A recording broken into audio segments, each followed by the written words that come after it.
This is the first of the Generative Citizen keynote talks, and Steve's been so kind to come and do this for us. And I just think that his work is so important at the moment because it brings together state and awareness and the neuroscience and everything we know from psychotherapy, but also everything we know from the neuroscience about how to be in the world today. I mean, I'll just say that. And so Generative Citizen, if you don't know about it, is a global community of people inspiring and supporting each other to live our best lives, to apply the generative principles and the creative mind principles to ourselves and our community, and also to make the world a better place as much as is possible within the context of having coach state and feeling great in ourselves. We're quite a new community, and it's just so great to have Steve here to help us launch it. And it's been so great to have the sponsorship of IAGC and also from Creative Mind and the new iteration of Creative Mind, which is going to be the Integral Mind and Action, and in fact the community for Integral Mind and Action. And you'll hear more about that. It's just in the early seeding stages at the moment. So there's a tremendous amount of interesting stuff happening in the generative field, and it's so great to have you, Steve, and Robert support us here. Next Saturday, Judith, Saturday the 24th of June, Judith is running Generative Citizen Level 1, which has the 5 practices of Generative Citizen, which is a translation of the Generative Change work into how I as an individual can apply all of those practices to myself and my life. And I really strongly recommend that you do that course. It's a brilliant course. It's we're doing it as a day course next Saturday. And we want people in the Generative Citizen community to know those 5 practices, or to see how they all fit together, so that we're all talking off the same spreadsheet, hymn sheet. Robert Dilts is going to do a talk for us on the 18th of September, which is exciting. And I'm also going to ask Judith Delosier and Connie Ray Andreas as well to do talks. And we're having a bit of a brainstorm at the moment about who are the people we'd like to have after that. But we're going to go from great names inside the Generative Change and NLP community, and some great names outside of the community. Steve, I've been working with Steve since the 1980s, and he is just one of probably the most important person for me in terms of how I think about all of this work and all of this material that I've been working with since I was 16, actually.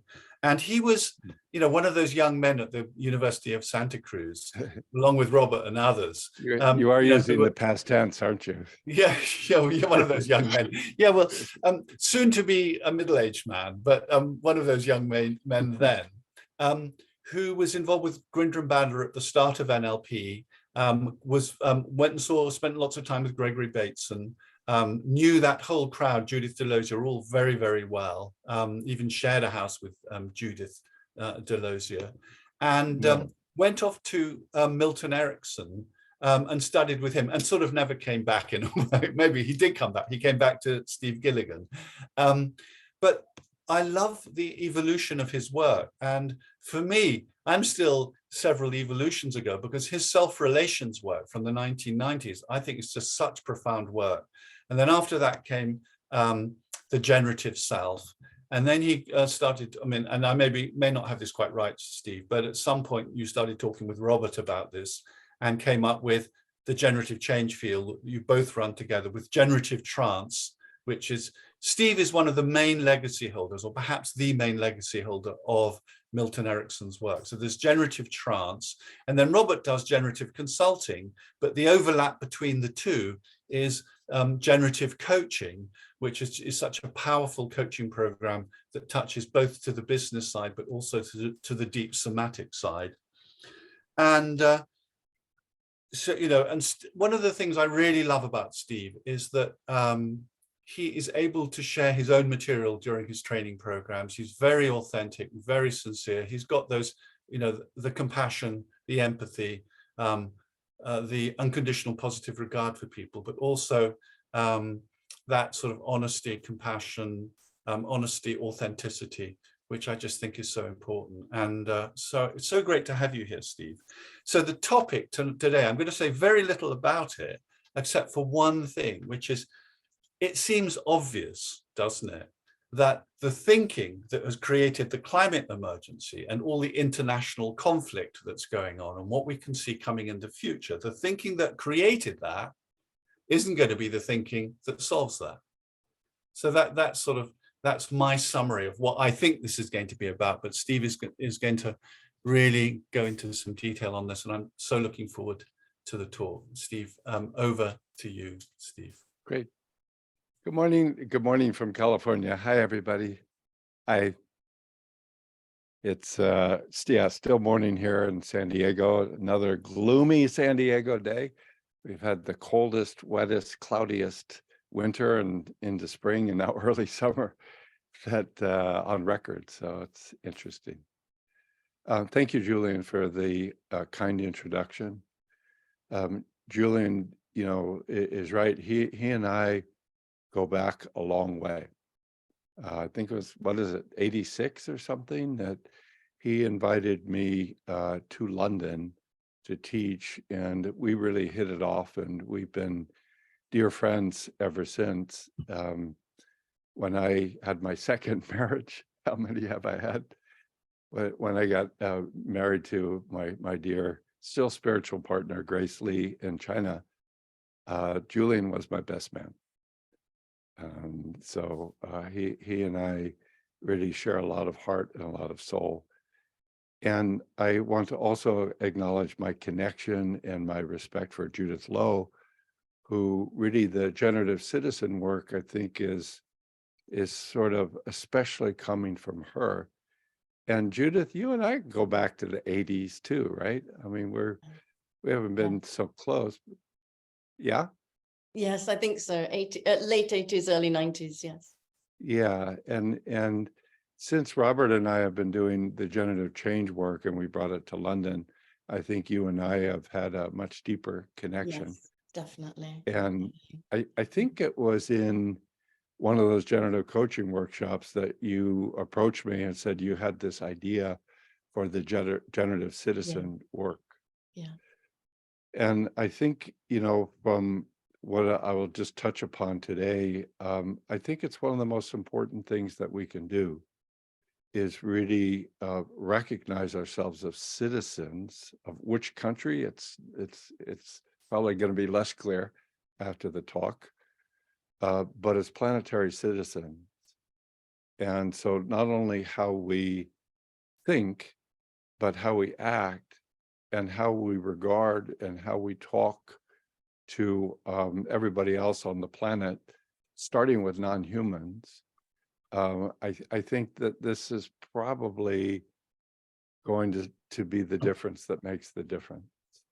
So Judith, thanks a lot for inviting me, and thanks a lot for this extraordinary work that you're doing. I know you've always had this intensity, not only for NLP, but also for social change.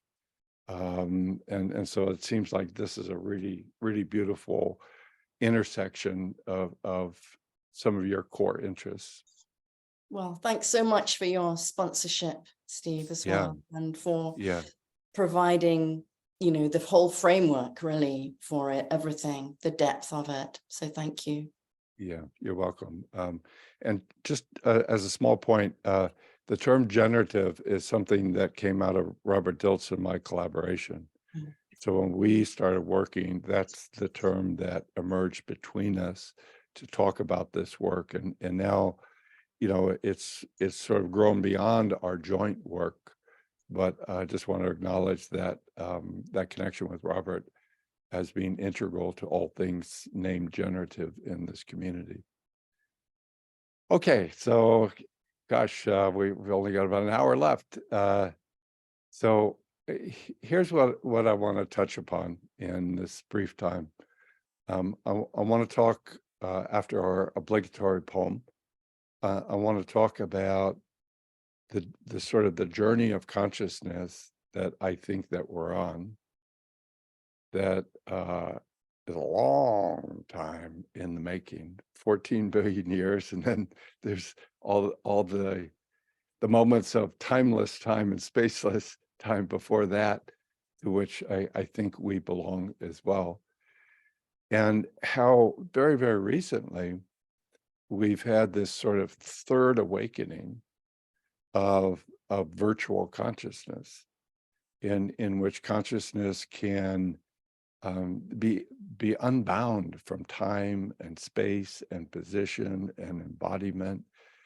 And in some ways, it's sort of a circular return back to the source of it all.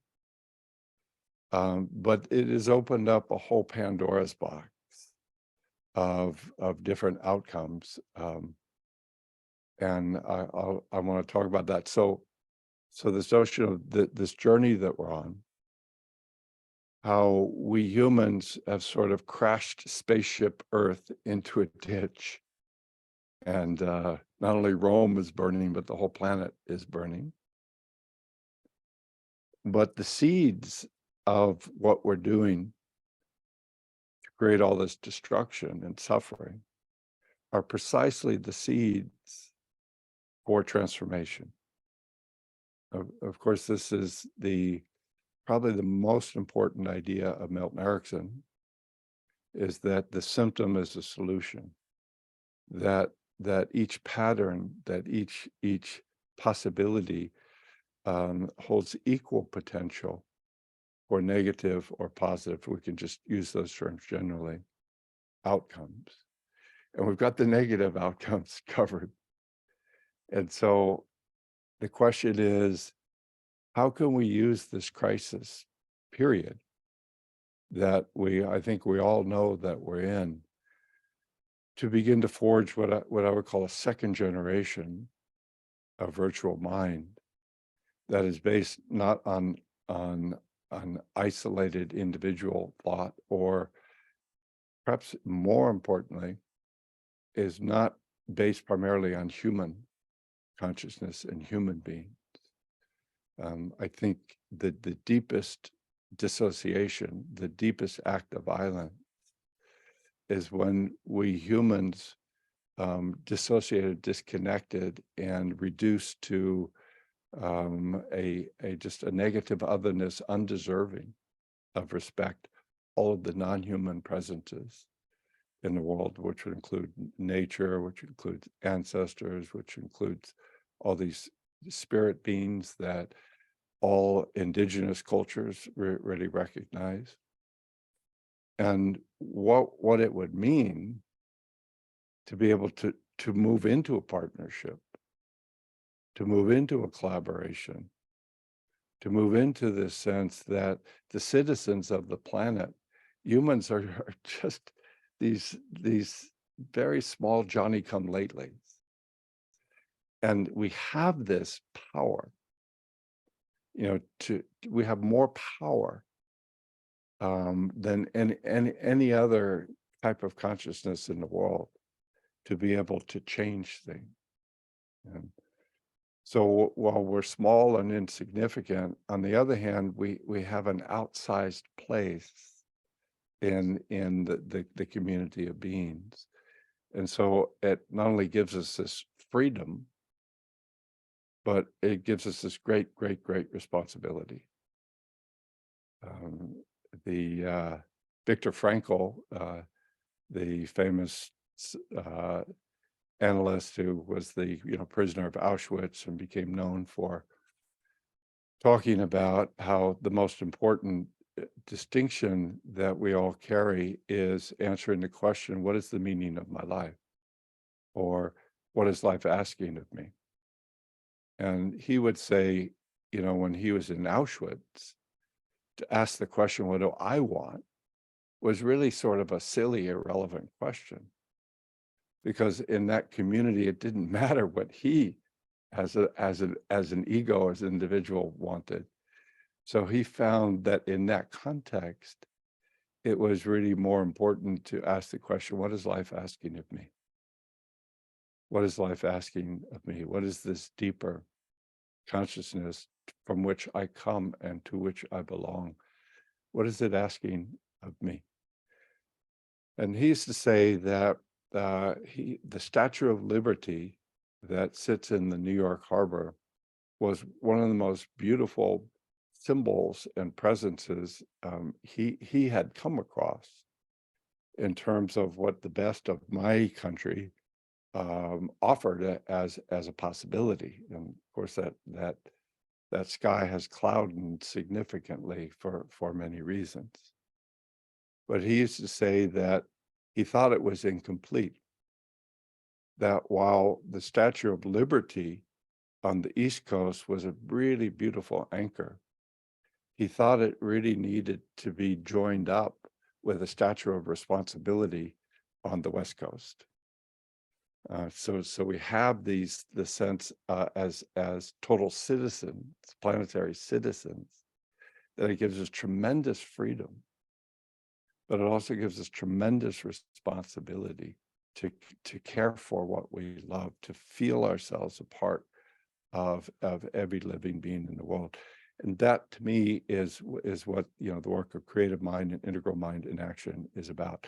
So I want to talk about how one way that we can start to move in that direction, and how it then allows us practically to engage with these different challenges of sustainable creativity or sustainable growth in life. How a creative mind really informs us in very different ways in terms of how we handle these core questions. On what ground do I live? What is my intention? What are the resources that I'm part of my community? How to understand and engage with the many, many obstacles that we find in life, how to be able to integrate them into one mandala, and how to practice them every day. And, one of the practical points is when we regard those things from an individual, isolated individual point of view, we've already lost. That's the source of the problem, is a feeling that I'm separate, that I'm disconnected, that the trees don't belong to myself, that the ancestors don't belong to myself, that the children 7 generations, forward are not part of myself.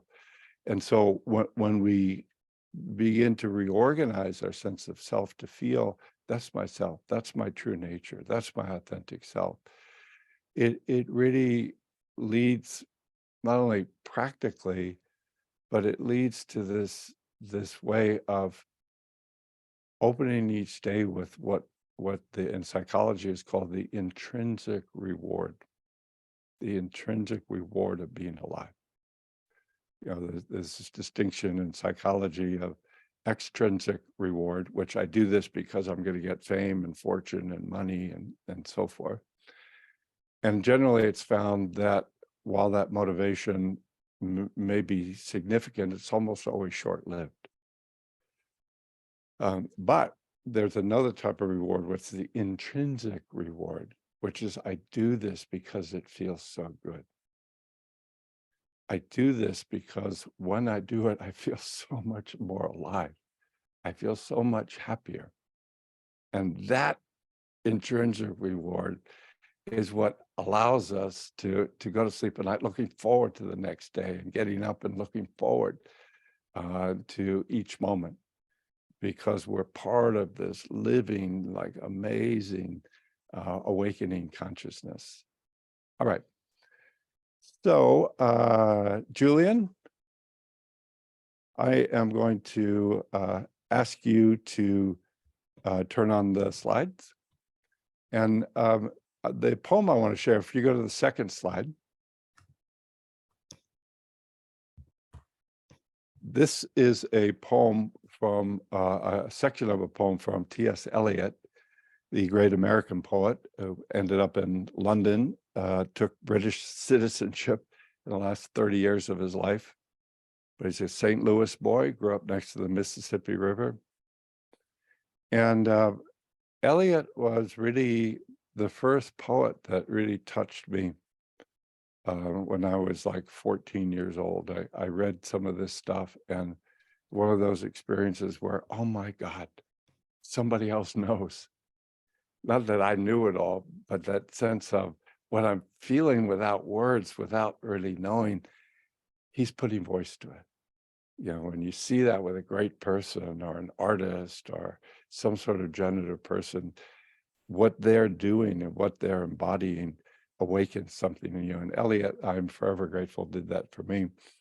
And this is a little section from his last poem, the epic 40-page movement through the death and the rebirth, the 4 seasons of death and rebirth in any sort of system. It's called the 4 Quartets. And this passage has always touched me because it's talking about living in the timeless world and the temporal world. And I think this is the center of embodied action. And the deepest source of our being is outside of time and space. We call that spirit. But it is then sort of chosen, if you will, to enter into time and space. We call that nature. And then this awakening of human consciousness is the awakening of the marriage between spirit and nature. And so here's what he has to say about it. He says, men's curiosity searches past and future and clings to that dimension.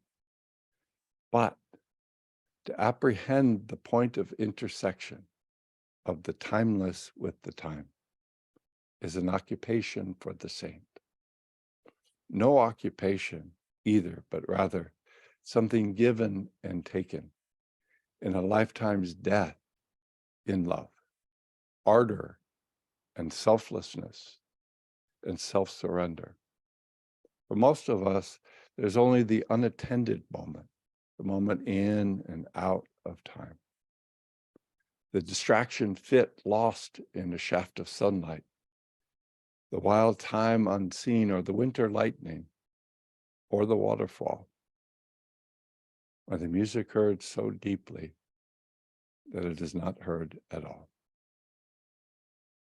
But you are the music while the music lasts. These are only hints and guesses, hints followed by guesses, and the rest is prayer, observance, discipline, thought, and action. The hint half guessed and the gift half understood is incarnation, and the rest is not our business. So when 50 years ago, over 50 years ago, I read that, and it's one of those moments where it opened up something. So when we talk about being a generative citizen, it's not just an ego feel-good state. It's a commitment to awaken that takes at each moment of our lives the sense of observance, thought, discipline, action. It's this practice by which we awaken to our true nature. So that to me is what this work is about. And to me, we're at this great crisis point. And many of you know the Chinese, 2 characters in Chinese for crises are danger. We're in danger of destroying the species. Planet, we're really damaging it, but it will survive. But human beings, the jury is out. Danger, danger, danger. Opportunity, opportunity, opportunity. There's the old saying, English saying, necessity is the mother of invention. So we're at a point where we need to invent a new way of being citizens, of being members of this earth. So Julian, on the next page, we see in this general overview that's what I talked about. And by the way, we will have these slides available as a PDF after the program, so you can get them should you like. But this notion on this great journey of consciousness, but we've crashed in a really destructive ditch through ego isolation. There's a way out to this more generative, collective way of being and thinking.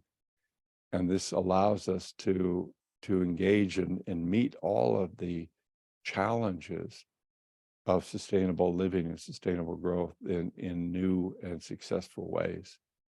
And all of that is requiring us to become some form of generative citizen. So Julian, next page, next slide. So this first idea, and I'm going to just touch upon each one, given our time constraints, give about 8 minutes to each one. But we sort of situated, next slide, Julian. This is sort of the base of creative mind, that we're on this great journey of awakening. And we can distinguish 4 different stages or 4 different epochs, 4 different types of consciousness that are in play in this awakening process. Spirit, nature, mind, integral. Spirit, nature, mind, one mandala, one song. By spirit, I'm not speaking religiously, even though I was educated and brought up very spirited Catholic by nuns and Jesuit priests. But it's really important that we recognize not the different old-fashioned old-fashioned maps of spirituality, but this direct sensing that there is a consciousness before time and space. I'll meet you there. There is a consciousness before time and space. You could call it, but anything that you say about it will be one step removed from it. You have to dive in. You have to feel it's in me. And the practical purpose of emphasizing this pre-time space spirit is that it contains everything. It contains all potential consciousness. And not being in time or space, we can't say it's over there, or it's there, or it's big, or it's small, or it looks like that. So for us humans at this early developmental phase, it's a really challenging idea. How do we know spirit? You know, and our head, you know, is always trying to jump in and explain it and name it and talk about it, and then that creates wars. You know, my God's better than your God. My map is better than your map. That's the ego isolation major source of conflict, in my view. So there's a lot of people who talked about this notion of spirit. Some of the people that I have been especially influenced by are people like Jean Gebser, who talks about the ever-present origin. Some of the people I'm really influenced by is my Stanford mentor, the great neuroscientist Carl Pribram, and the sorry, Julian. Oh yeah, there we go. And the his colleague, who became his colleague, the great physicist David Bohm. And they talk about how the universe is moving in and out of time and space. That it starts with this sort of enfolded, implicate order, scientific term, but it means that everything is sort of folded into the singularity. Singularity has no time or space, but it contains everything. That's spirit. And then it takes the big breath, so more recently we find it helpful to substitute the term Big Bang to big breath. So that divine spirit in which all consciousness is simultaneously present takes a breath and unfolds into what Bohm would call the explicate, to laying out on a plane, to open into time space, multiple different universes that are like the lotus opening and revealing and making manifest this pure consciousness. So one of the main things that Bohm and Pribram, why they got together, is how all the developments in holograms and holographic theory really helped understand how this could be possible. And just very briefly, I think it's good to mention, because to me, it is one of the points where I felt the biggest awakening in my whole 68 years. And I still do. It's the most amazing thing, because it's something I've been sort of feeling for, searching for all my life. When Bohm said, time and space, when you reduce them, you get to a point where they disappear. And this point is known in physics as Planck's constant, 10 to the negative 33rd. That's really, really, really, really small. But at some point, time gets so small and space gets so small that it just dissolves into this open space. And what Bohm and then Pribram's idea was, this singularity that contains all potential consciousness is moving into the world through the very, very center of those tiny tunnels. Right? And that means, in particular, that the world is contained in every grain of sand. This was William Blake, the great British mystic of the late 18th century. He said the world is contained in every grain of sand. So what the Bohm Pribram scientific work, I think it really helps us to appreciate, certainly helps me to appreciate, is through the very center of every cell, of every particle in the whole universe, the whole universal consciousness is coming through. So it's coming through every particle in me, every particle in you. It's everywhere. It's all at once. When you see that, then you see that humans aren't better than trees, or these kind of people aren't better than that people, that the same divine consciousness is moving through the center of every particle.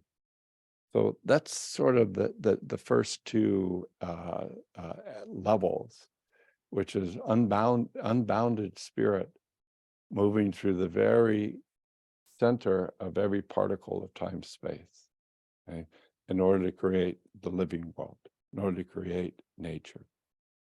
And that term nature is kind of more poetic, because we could talk about, the 14 billion years of the universe opening from, where did it come from?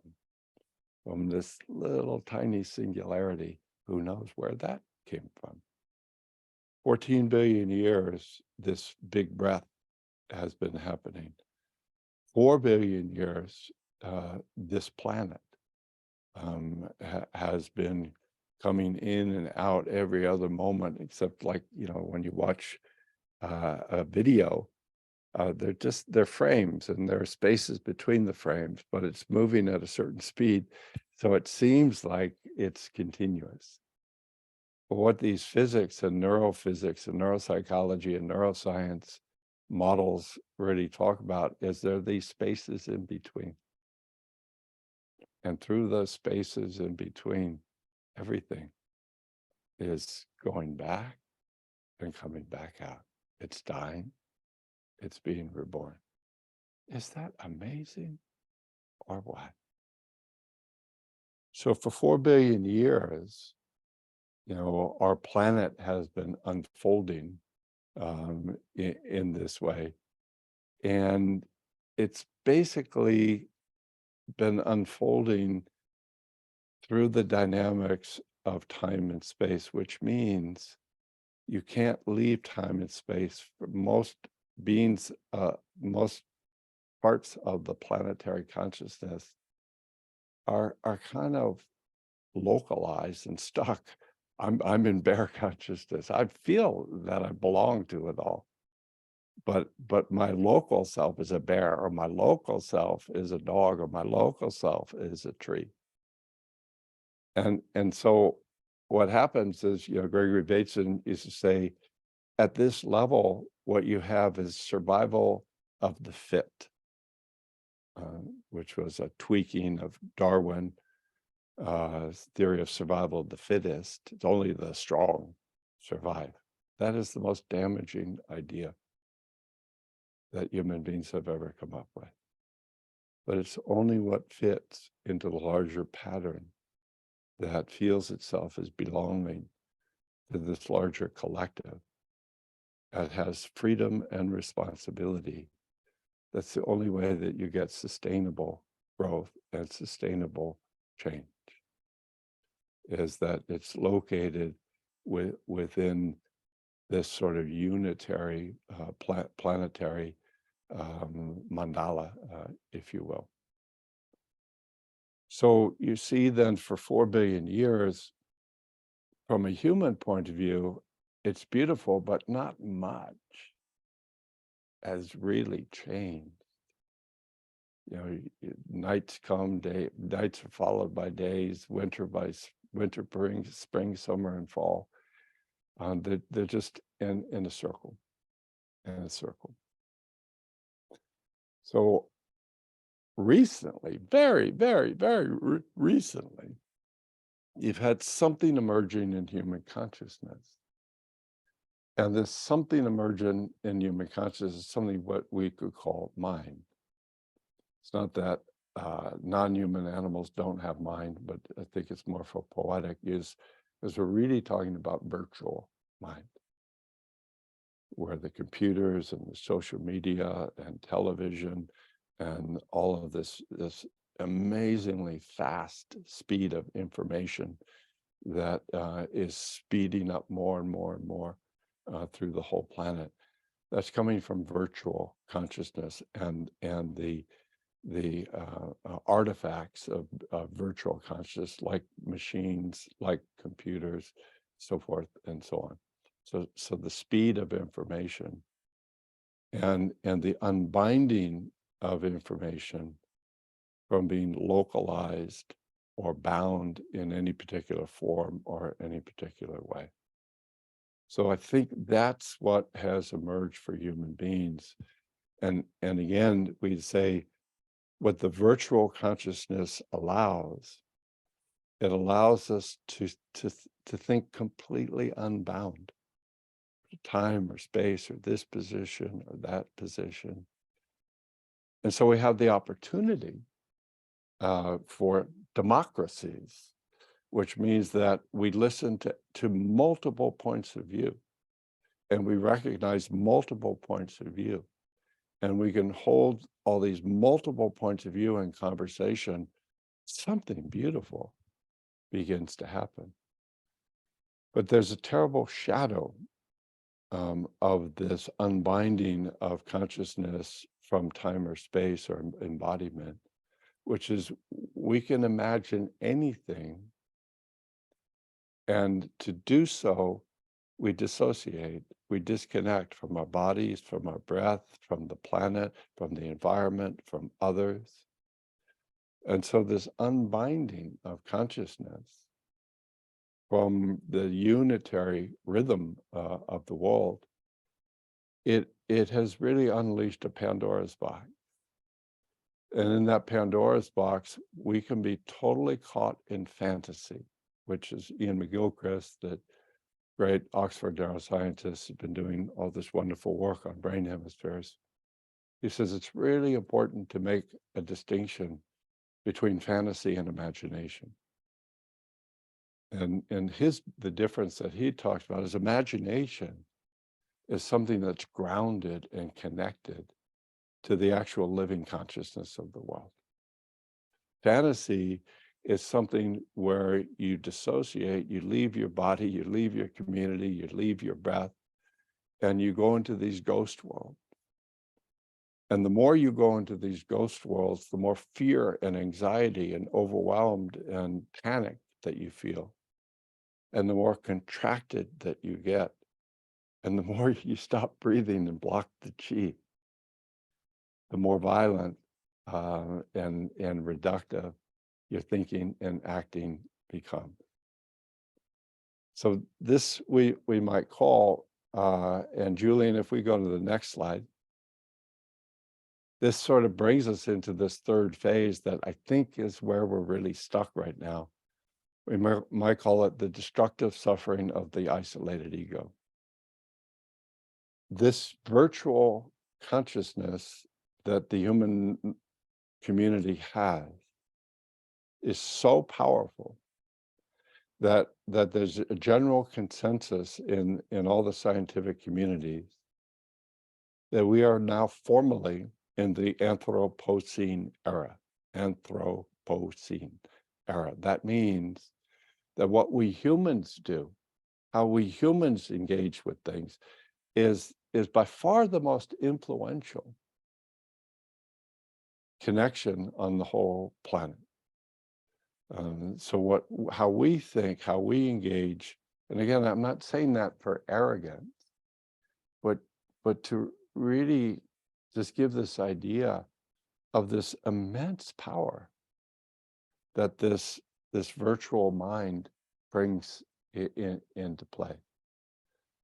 So there are different ways that we can be in relationship with that virtual mind. And the two that we really talk about here is stage one is what we call the isolated ego. And the isolated ego, the life flow, the river of life that runs through everything, anima mundi, it's blocked, it's walled off. I'm not feeling my connection to my body. I'm not feeling my connection to the planet. I'm not feeling my connection to all forms of otherness. My identity is reduced to a very, very limited fantasy map, I. And from there, it seems that I'm just this, and it's such a big world out there, and it's going to come get me. That the ideas of power and manipulation and control will become dominant, will become primary if I am identified with my ego. And if my ego, my virtual mind, is suppressing and disconnected and is not directly aware of my connection to the mothership, to the pulsating, breathing, living consciousness that runs through everything, including me, including you.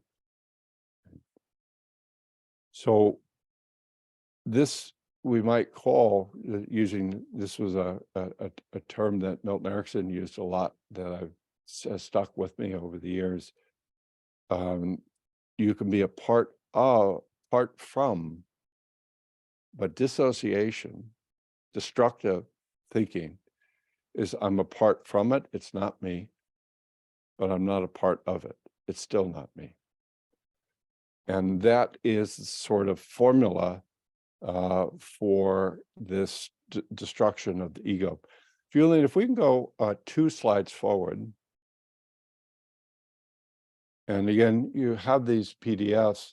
In the generative work, this is what we're trying to get at with the term CRASH, an acronym, constricted, reactive, analysis, paralysis, feeling separate and alone, feeling hurt and hurtful. But we're really, most of the time we sort of think of crash, oh, that's when you sort of get overwhelmed with your emotions. We're talking about crash as the base for all human consciousness. That we think of the world in only human terms at best. We don't think as mountains. We don't think the trees and the ocean have any living status, that they are not citizens of our planetary world. So we think that human beings are the know-all, tell-all. Okay? And then locally, you know, we get into this very, very destructive identity. And this has led to what Gregory Bateson, as Julian says, one of my mentors, he's the one who introduced all of us Santa Cruz people like Dilts and Delosier and Bandler and Grinder to Milton Erickson. He used to say that the greatest epistemological error of the West is the belief that one part of the system could and should control the whole of the system. This is the biggest blunder, epistemological blunder, that the world has ever seen.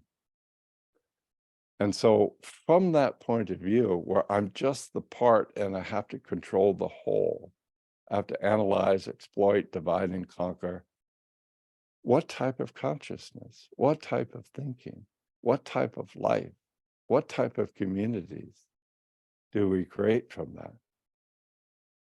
And I would say, just look around. So if we go to the next slide, Julian, and we see that it's taken us, you know, I mean, many people say, well, you know, humans have been around, Homo sapiens, maybe 100,000, maybe 200,000.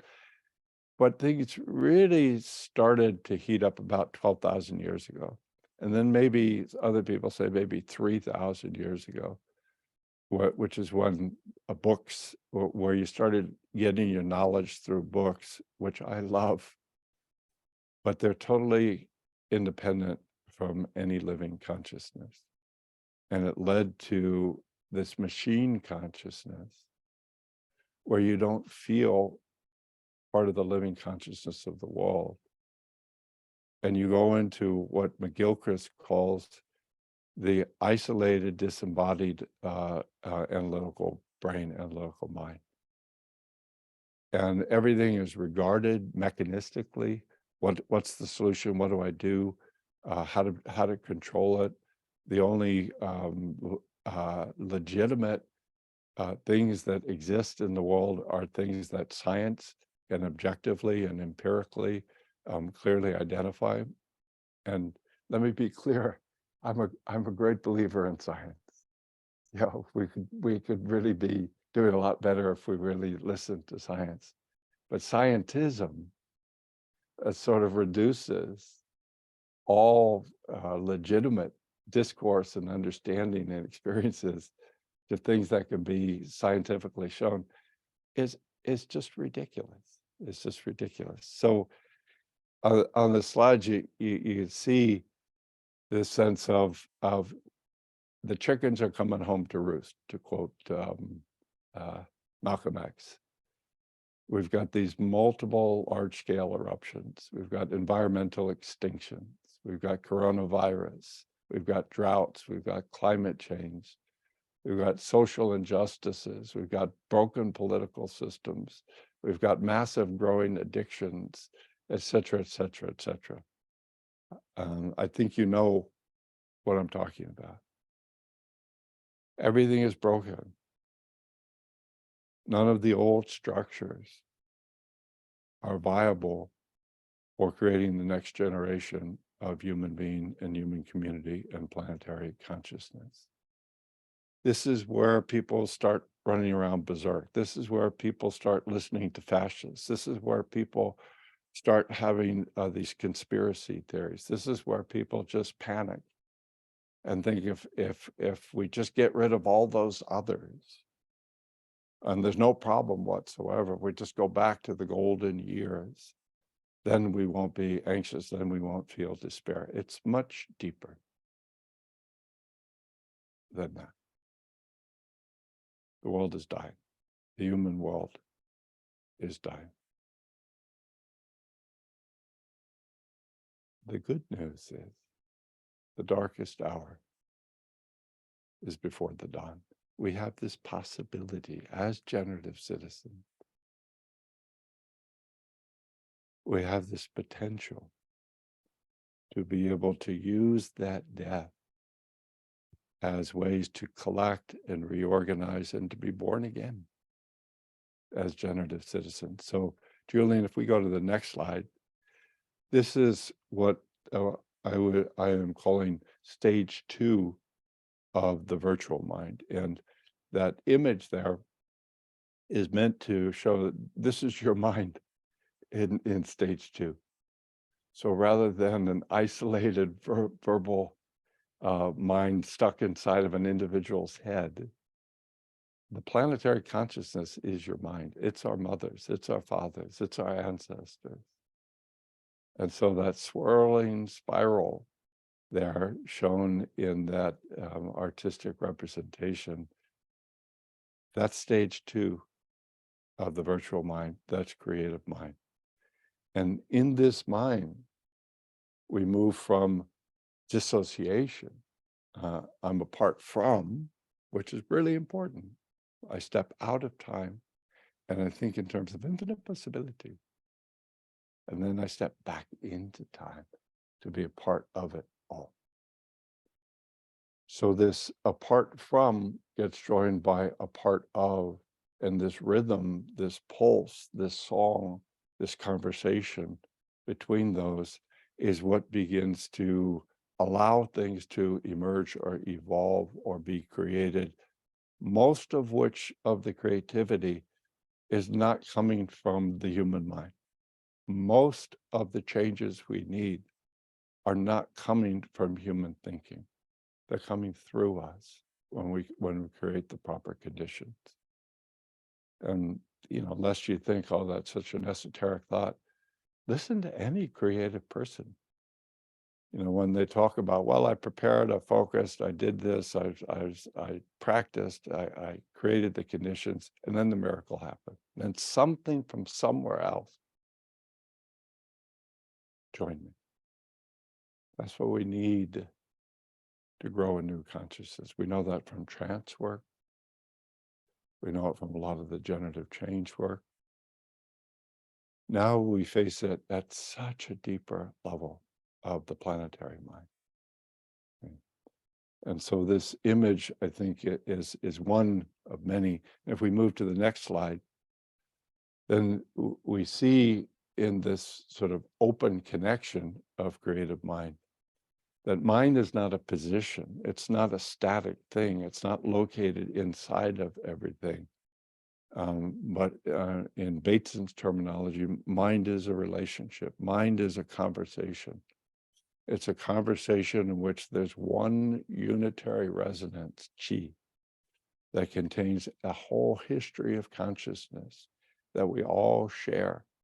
And as it moves through each of those particle centers, it comes through Steve consciousness, it comes out uniquely. So the way that I know it, the way that I do it, the way that I feel it, the world has never been seen before, the way that Julian does, but also the way the trees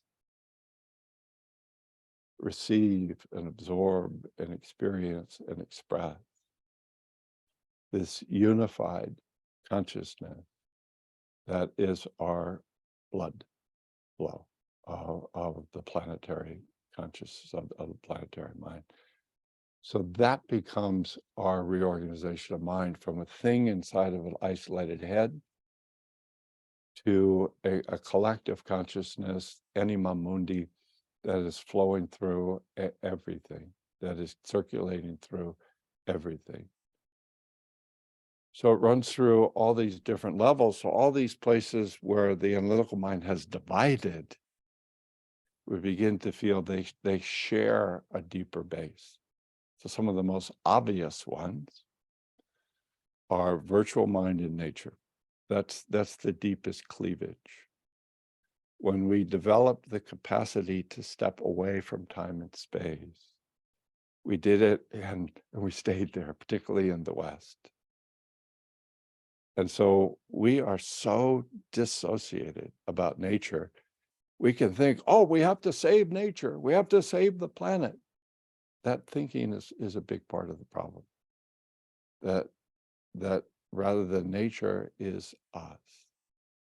So all the splits, all the divisions, all the differentiations that the virtual mind, the analytical mind, that the human brain makes, we have to reconnect to one taste, one flow, one consciousness flowing through everything. And then we feel there's mind and there's nature. There's both at the same time, and there's much, much, much more. There's the feminine and the masculine. They're different, they're the same. The relationship between the two is how we make babies. And there's much, much, much more. Sorry, whoever has their mic on, can you turn it off? I don't know, Kamna, if you can see that. The connection between,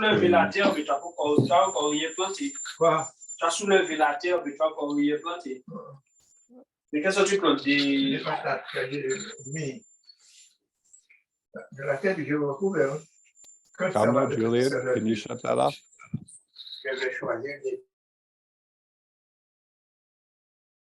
Thank you.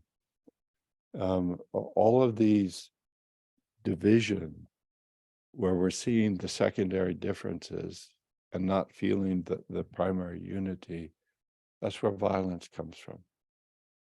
That's where love is lost. So in this notion of a creative mind, we feel that mind is relationship, it's connection, it's before thought, it's before thinking, it's before individuation. That's our base. In the generative work, we call that step one, the generative field. In the trance work, we call that generative trance. In the creative mind, we talk about that as the base for creative mind. We go to a non-dual presencing into the interconnectedness of all life. And then we realize that consciousness is a river. It's flowing, it's shimmering. And every moment, the way that it looks is different. Nothing is static. Nothing is fixed. In time and space, everything is moving and changing and fluid. If we don't have that deeper underlying feeling, then we panic about all this. What do I do? So the notion of a center is this non-intellectual, non-verbal presencing of no content, so that we can witness, we can feel, we can be present to this ever shimmering, sort of holographic mandala that is who we really are. And then from there, we step out and to temporarily say, I'm this, or I have this goal, or this is my belief, or this is my truth, or this is my perspective. And as long as we know that's just a dance, we play the dance, we do the dance, we play the music, we speak the speech, and then we go back into the ocean. We go back into the ocean. So that unitary mind is trying to reground the information, verbal, analytical mind into this deeper sort of cosmic flow of information. This is possible, and this is actually actual when we feel most like ourselves.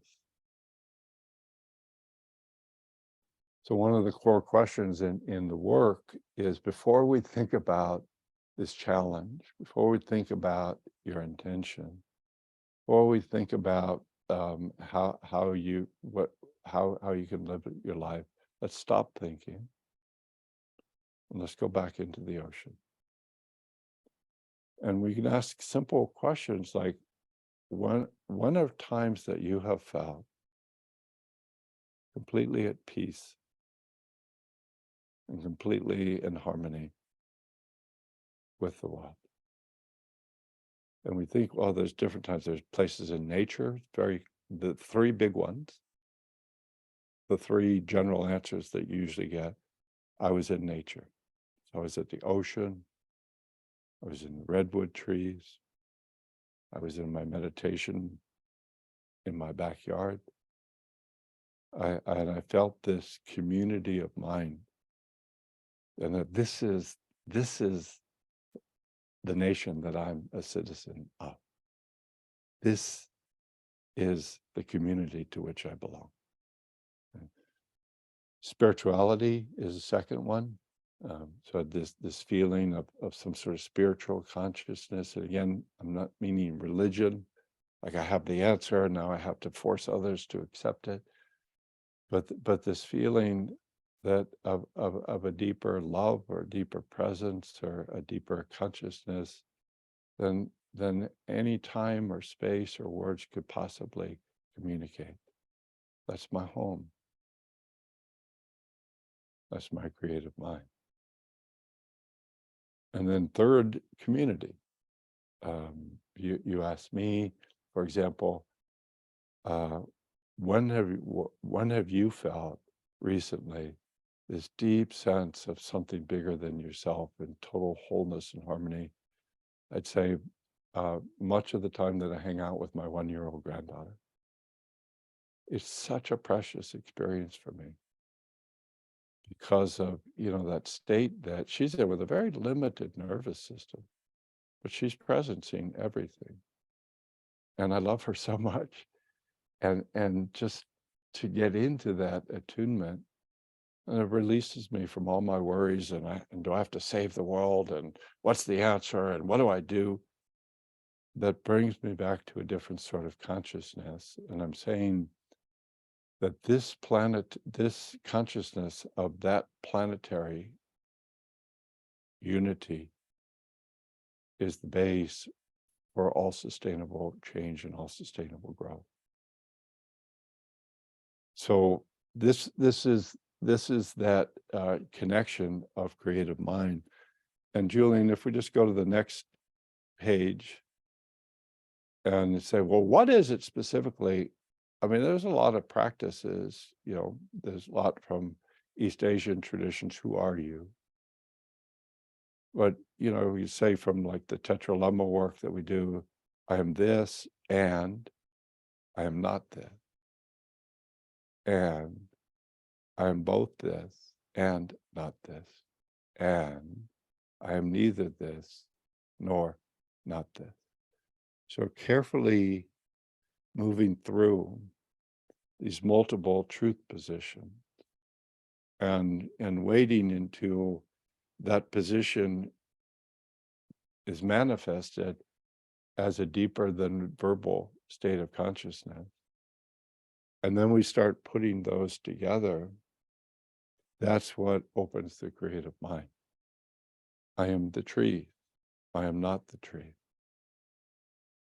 I am the tree and not the tree. I am neither the tree nor not the tree. So these are sort of practices by which we meet the ego, feel its sort of addictive qualities. This is the truth. This is the answer. This is, my mind. And then we join it with something much bigger, preferably complementary, and use rhythm, resonance, repetition. And that brings us into the creative mind where we are still the wave, but we are the ocean from which all waves come and all waves return. Okay, so Julian, if we just move to 3 steps ahead to the 7 steps of sustainable change, just want to point out that practically, this puts us in a very different relationship to these practical core challenges that we face as individuals, as communities, as generative citizens.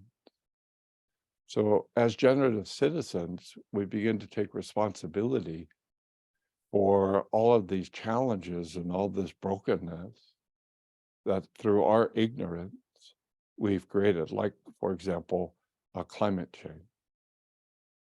But to be able to address issues like climate change, or like racism, or like homophobia, or whatever, these great shadow energies that are unconsciously so dominant in our collective and individual consciousness, we realize, as Julian was alluding to, we cannot solve these great challenges at the same level which we created them.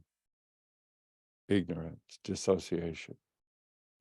So when we think of the creative mind, we're always thinking at least in terms of two levels. One is how to let go of the ego mind, how to let go of these fixed snapshots, these fixed beliefs, this tension, the sense of, what do I do? What do I do? What do I do?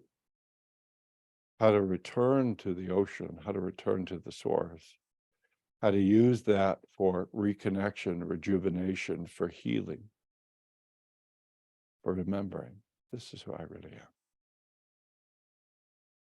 This is who I really am.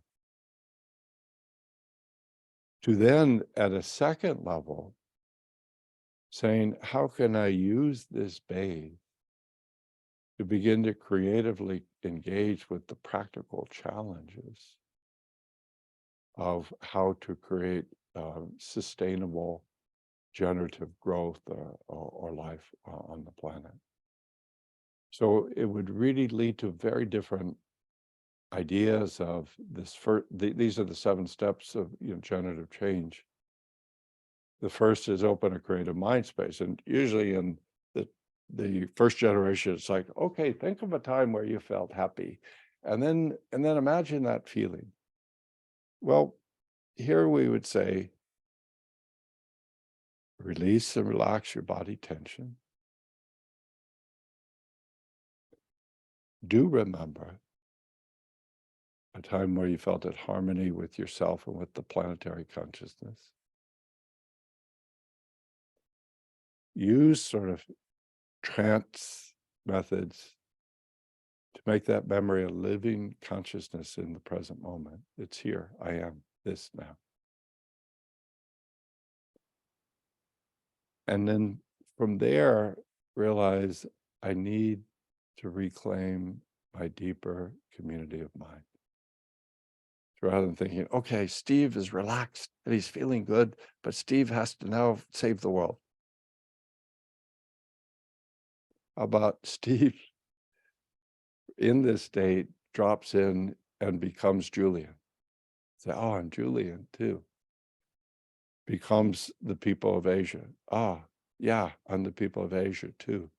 Becomes this and that. And then realizes, boy, we humans have to get out more. From there, I am the tree that has been here 500 million years.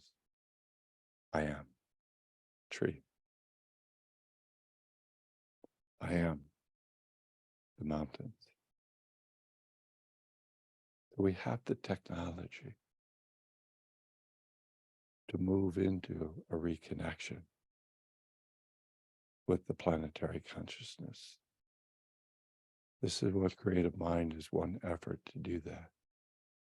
And then only when you have that, then you realize, okay, what's the question? What's the intention? What's the goal? And rather than thinking, well, I want, again, like Viktor Frankl was saying, in some contexts, like you're in a death camp or you're in a death spiral, it doesn't matter what you want. You realize something in the deeper planetary consciousness. What is it asking of me? And to understand that, you have to release from ego isolation identity, from human identification, go back into that planetary mind And I'll say, what's the intention? What is life needing to create positively for the great unfolding to continue? What is the problem? If you answer the question, what's the problem, or how do I deal with the obstacle, from an individual consciousness alone, you probably end up recreating it, because the shadow energy is much deeper than the ego power. So I'm just making reference to this point, but I'm saying not only does this reconfiguration of our identity state from isolated ego to isolate dissociated human to planetary consciousness, it allows us to begin to move through these practical steps of how to create a positive world in community. Robert Dilts, always like to say, the intention is to create a world to which we all want to belong, not just the humans, but the trees, the forests are happy to see us. Hey, here comes some of our human friends. Hey, you guys, great to see you. Really good. The ocean, the ancestors, the children 7 generations forward. These connections and these conversations are essential to move to stage 2 of virtual mind. And these are some of the first generation inklings of how we can do that. So I'm going to just end, and we'll open to a few comments. Some of the the so-called indigenous cultures have not abandoned this sort of sensibility and this sort of intelligence. So it's one of the Native American poets that I really, really love. Her name is Joy Harjo. She's from the Muskogee, from Oklahoma. She's an amazing poet. She's like my age. She was actually the 3-term poet laureate of the United States. I don't know if in your countries, if you have something like the poet laureate, where this person is chosen to represent the country as a poet. She, by the way, she does a lot of her poetry readings. She's a member of this really interesting musical band. And so she's got sort of like a type of hip hop, native hip hop. And she does her poems in performance with her band. So this is called Eagle Poem. And this is probably a good summary of what I've been trying to speak to. She says, to pray, you open your whole self to sky and to earth and to sun and to moon, to one whole voice that is you, and know that there's more, that you can't see, can't hear, can't know, except in moments steadily growing and in languages that aren't always sound, but other circles of motion. Like Eagle, that Sunday morning over Salt River, circled in blue sky and wind, swept our hearts clean with sacred wings. We see you, we see ourselves, and know that we must take the utmost care and kindness in all things, and breathe in knowing that we are made of all of this, and breathe knowing we are truly blessed because we were born and die soon within the true circle of motion. Like Eagle rounding out the morning inside of us, we pray. We pray that it will be done in beauty. We pray that it will be done in beauty. So that to me is sort of a little backdrop for what my feeling of what it would mean to become generative citizens. And again, I just want to express my gratitude to the work that the generative citizen community is doing to offer a way to explore this, to claim this, to be able to interconnect about all this, because we can't do it in isolation. And we can't do it just in terms of save the world. We need to do it in terms of everything that we've divided. We must now return to the common unity, and then let the differentiation occur within the wholeness of it all. Okay. That's my talk on this Father's Day here. I'm going to go to the beach in an hour with my granddaughter and my daughter and my son-in-law. Thank you, Steve. I just want to say that what you described is my most sort of heartfelt description of what I want to create in the generative citizen community, a community of people who are exploring this individually and together. I think it's the most important thing. We're still, as a community, finding our way, finding how we want to be together and what it is that we have to do. But this seems to me, to really practice being in a field of what it is that we've been talking about this time, and to learn how to do that as a field, and not to get too lost in left hemisphere agendas, and which can all be good too, but to find a place where we keep coming back to this. It's really been a wonderful session, Steve. Very, very clear and really helpful to us all.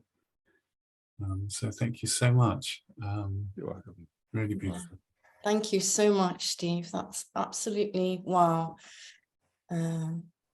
Just wonderful. I feel so touched. I feel really kind of restored. Maybe it's because it's Sunday night over here.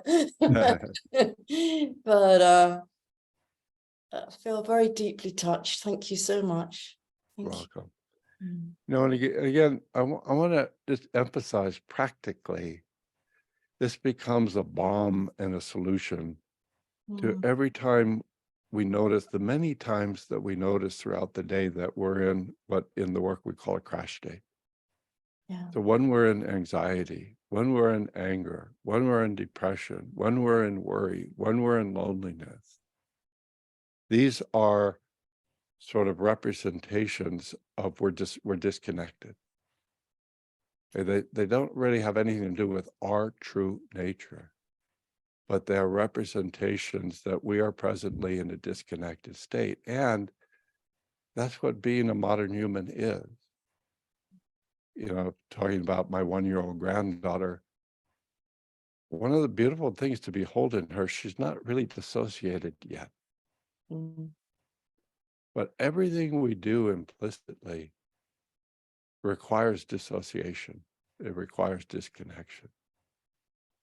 And so when we can note them and not try to fix it, and not blame ourselves or blame other people, but say the only real antidote to this is reconnection to the wholeness of life. And then the sense of, what are my practices? What are my best ways? What really works for me to do that? And, we used to say, you should be practicing twice a day. I, at this point in my life, find that I need to return to that state probably at least 20 times a day. And not like, okay, go back in your room and meditate, don't come out until you're, in a coach state. But it's the sense of how fragile and how conditioned our human consciousness is. Every time we think, or anytime there's a challenge, we've been implicitly trained to think the only way really to deal with this is to dissociate into the ego mind, into the virtual mind. Be responsible, save it. What do I do? Take action.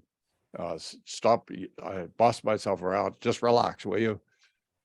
and to see that's the ego tyrant that is really the source of the problem.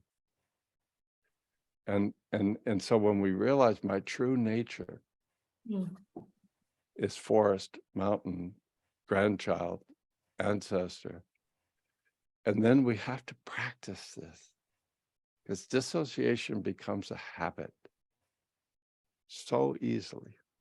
And then we're back in the ego, the addiction to power, worry, control, disconnection. So, Julian, do you want to end here? Do you want to open to a few comments, or? I'm happy to take a few comments. Yeah. All right. I know that this is where the time where we said we'd end, but I'll stick around for a little bit. And if anything, any of you want to share or ask, put your mechanical hand up, your virtual hand.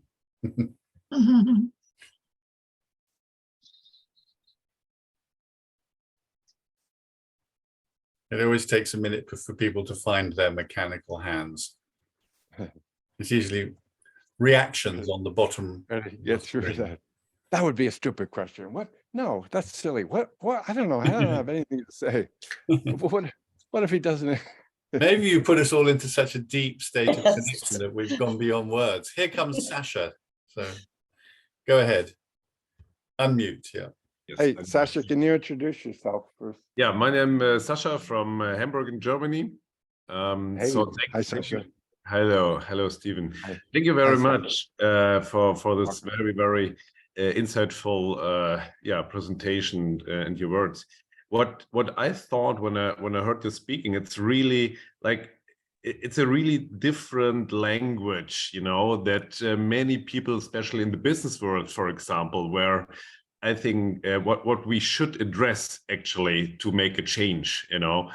And so I would be interested, what is your experience when you talk not in this community like here, but more in the reality, let me call it that way. Yeah, what is your experience? How do people react to your thoughts and Well, you know, first of all, that's not my primary passion. You know, it's taken me 40 years to just admit that. So you could talk to Robert Dilts about those questions. Did you say, Sasha, you're in Hamburg? Yes. Well, you got Otto Scharmer there, right? He's come back. Yeah. I think Otto Scharmer and the theory of you and what he's now calling, you know, post-theory of you presencing is really about as close a cousin to this work as I can feel. And I think he's dealing with a lot of those issues. And if you don't know Scharmer's work, just check out Theory of You or Presencing. No, I do know the work. Yes. Yeah. You know, my feeling is this transformation will be primarily from the bottom up. You know, that the political system is not going to change until the community from the bottom up begins to change.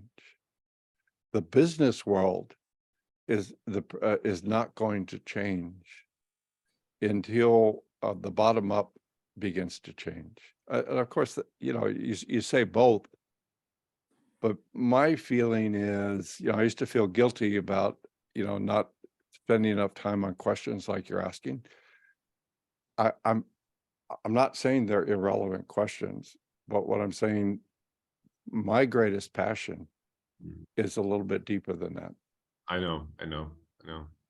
And I would also just add, you know, one of the things that we learn if we do any sort of people-oriented work, you know, but therapy or coaching, how you communicate these core ideas, it's got to be distinct for each person.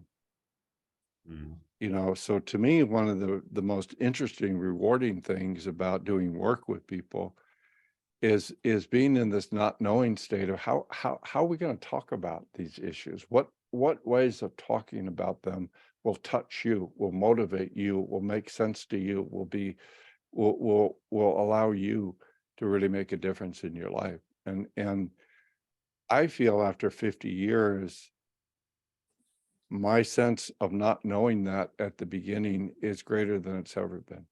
Ivo has his hand up, Steve. Yeah, okay. Thank you. Great. Thibaut, my California buddy from the Republic of Berkeley. Where are you, Thibaut? I'm He's in there. Berkeley, yes. Thank you, Yeah. Stephen, again for the work that you're doing, and it's spreading into the generative citizenship. For me, what I discovered, and I just wanted to share this and also get your reflection, is before coming to Creative Mind and generative coaching, I had done embodied leadership embodiment. So that was about performance and how leaders show up under pressure in the corporate context. So for me, it's actually not that big of a stretch to have this infused in corporate contexts or communities. Great, I think great to it's hear that. staying. Yeah. I think it's staying in that creative, emerging, unknown, and not predefined how you do this. Because again, the generative citizenship for me opened up, well, I can do it my way. I can do it many ways, and I can do it the way I was trained. So I'm curious what you have to say about discovering our way in how we bring it to all the worlds that we occupy. Because again, I think sometimes we get caught up of doing it a certain way, or the way that you teach it, or the way that somebody else teaches it, versus our own generative way. Well, it sort of is the question of the hero's journey, and or the heroine's journey. So there was a little discussion about that. And I have found this renewed, and it's a really important practical question, because the way that Campbell talked about the hero's journey was from a very traditional masculine point of view. Jean Houston, who was one of my early mentors, who's like 87 now and still going strong, and she's, Jean is like one of the most brilliant people. And she was a student of Campbell's. She had many, many different mentors and colleagues. And she said she used to get into this big argument with Campbell about the feminine heroine's journey. And Campbell, it's a little embarrassing to admit, would say, women don't do hero's journeys, only men do. Yeah. So she was talking about it I was going to a workshop of hers called The Wizard of Us, where she was talking about the Wizard of Oz as a nice sort of prototype for this new type of creative journey, where the journey was, that what was noted in the beginning, the next Buddha will come as a community where each person is empowered to find their own voice. So the question in the hero's journey, is sort of similar to what Viktor Frankl was saying. It's not what do I want, but why have I come here? That was Malidoma Somé, the great West African healer who just died a couple of years ago, that in his culture is believed that every baby born into the world has come from the spirit world because they have a particular gift to give this time and this place.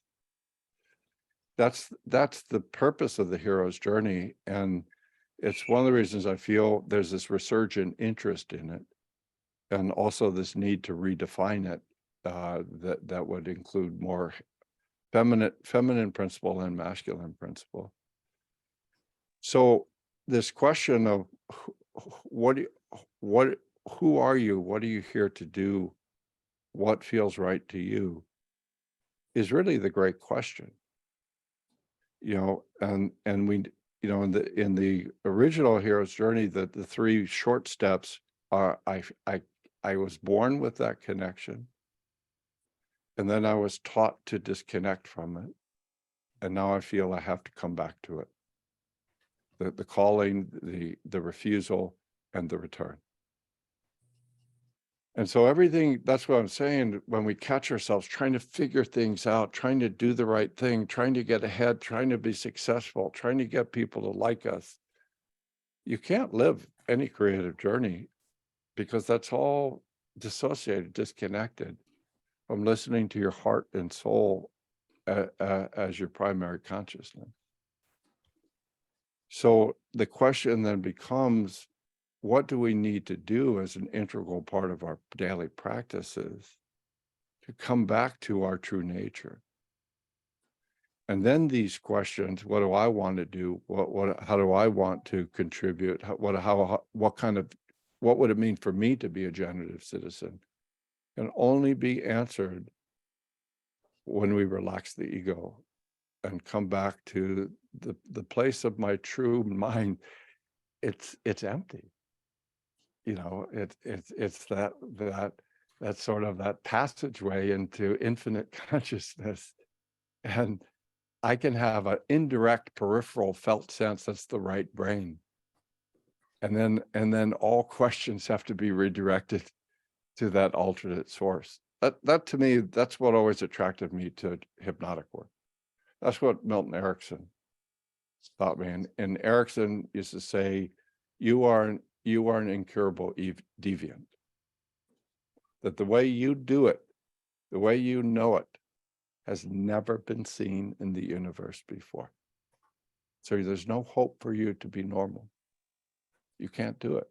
Even if you succeed at it, you fail yourself. So that's what sort of this rethinking of creative mind, to be deeper than the fixed virtual frozen maps of the world. That's the only way that we come up with anything that makes a difference. Is it comes from a felt. Christina, do you have a brief question? Okay. Maybe Hi, make it Christina. the last. Yeah. All right, another California buddy here. My LA, we're getting closer to me. Mike, Christina. There we go. When thinking about reaching lots and lots of people at the ground level, beyond, and like the people who are into personal development already, or already come do therapy and coaching stuff, or already do spirituality, there's sort of an easy way to bring this content, material, creative mind to them because they're already interested. But to make the change that we want to be making at the speed that we need to make it at, seems that we need to reach more than just those people. And in a time that's increasingly speeding up, and it's more and more addictive and harder to get out of that overwhelmed place, my thinking is that in order to get, person X who has 2 jobs and lots of kids and all this stuff and plenty of anxiety, and the only thing that's like helping them is their TV show at night, whatever, because it's all just coping and dissociation, to sell them into, no, really slow down 20 times a day and connect to the consciousness, is just a really hard sell. Yeah, give this back to Steve. I think that's a pretty good question for Steve to address. Like, I feel like pleasure is a thing to bring them over, but how? I think it's kind of the root of perpetuating the problem. What do? I got to do something. I got to help these people. I got to help these people. So if we look at the state that puts us in, we're part of the problem. Okay. So at the center, if we really sincerely take this idea that the source of all consciousness is outside, is before time and space, then rushing or speeding up, or what do I do? That's the sign that we're in ego disconnection. And we then think, I filled the space with a lot of things, a lot of actions. Like, yeah, you can do this. Here, do it this. Yeah, I can save you. We can make more money. Yeah, but all of that is perpetuating the problem. So get a puppy, or hang out with a 1-year-old, or talk sincerely. I think this is where conversations like ask that question to a tree, or become the tree and hold that question. I'm sincere about that, just in terms of practicality, because it is our mind disconnected from this deeper nature. Everything that comes out of that disconnected mind is more of the same. That's the big challenge, Steve, isn't it? The challenge of staying in this field place, and yet coming out to the world from this field place. And just to my last thought on that, for me, I know it requires tremendous affection for your avatar, your ego avatar. You know, yourself is trying so hard, you know, succeed and help people and get ahead and blah, blah, do this. What do I do? And how do I reach? Blah, blah, blah. And when we realize that's the problem, but it's not going away. You know, that ego avatar is not going away. So you have to have affection for it. You have to have sincere affection, but realize you don't want that social avatar to be running the show. You're asking these core questions. You're asking them from your deeper nature. You know, and what Erickson used to say, and, you know, language that's a little outmoded now, 50 years later, trust your unconscious, trust the deeper self. And there's always this period of not knowing and silence between the asking of the question and the emergence of any potentially helpful responses. And that is the place that we have been taught to panic and despise and distrust, to be in a state of not knowing, not doing. You know, so any significant question, your entry into any fruitful answering goes through the passageway of I don't know. And the not knowing is the sign that I drop deeper into this nonverbal consciousness that is truly the creative unconscious. Okay. Thanks, Christine. All right, Julian, we'll stop there. Yeah, that's great. Thank you so much, Steve. It's such a brilliant subject. I really just hope that everybody wants to come together to create community that is exploring this field. It's really, really what I think is most important at this time. First for ourselves as individuals, but as a community. Thank you so much, Steve. Yeah, please come back soon and do this again. Yeah, and again, I just want to complete by saying I accepted Julian's offer because of how much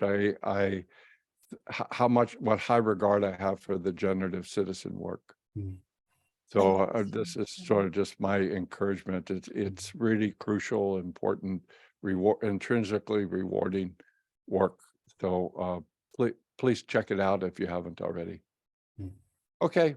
Thank you, Steve. I'm off to the beach to have Father's Day. Hey, have a great time.